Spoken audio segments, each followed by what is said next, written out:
Você não vê as pessoas se afundarem. Quem se importa se elas se afogarem? Por que tanta indiferença com o mundo perdido? Não feche os teus olhos fingindo ser um cristão.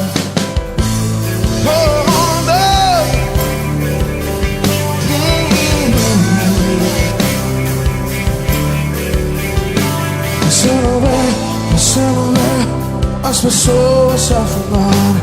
Quem se importa se elas se afundarem?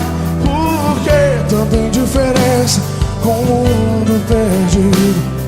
Não feche os seus olhos fingindo ser um cristão.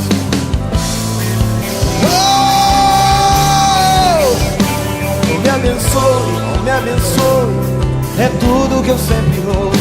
Não há lágrimas, não há dor, nem mesmo num clamor.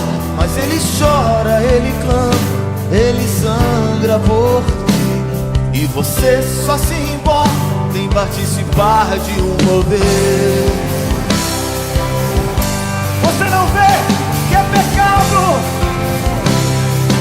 Ele traz pessoas à sua porta, mas você não se importa. Fecha os seus olhos e diz: vai em paz, Deus te abençoe. E os céus então choram, pois Jesus veio a ti,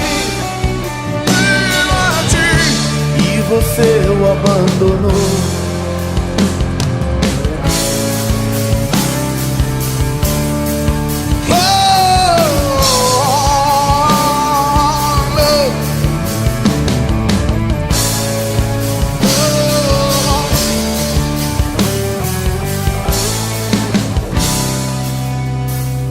Se renda, se entregue, não resista ao chamado.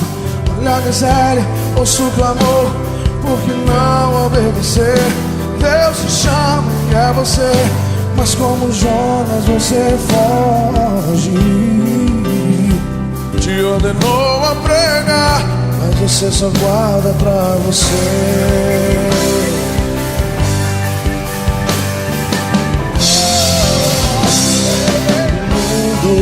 Dorme nas trevas, pois a igreja não luta, pois dorme na luz.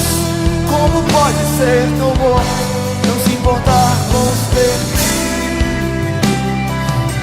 Jesus ressuscitou dentre os mortos. Levante-se da sua cama, go!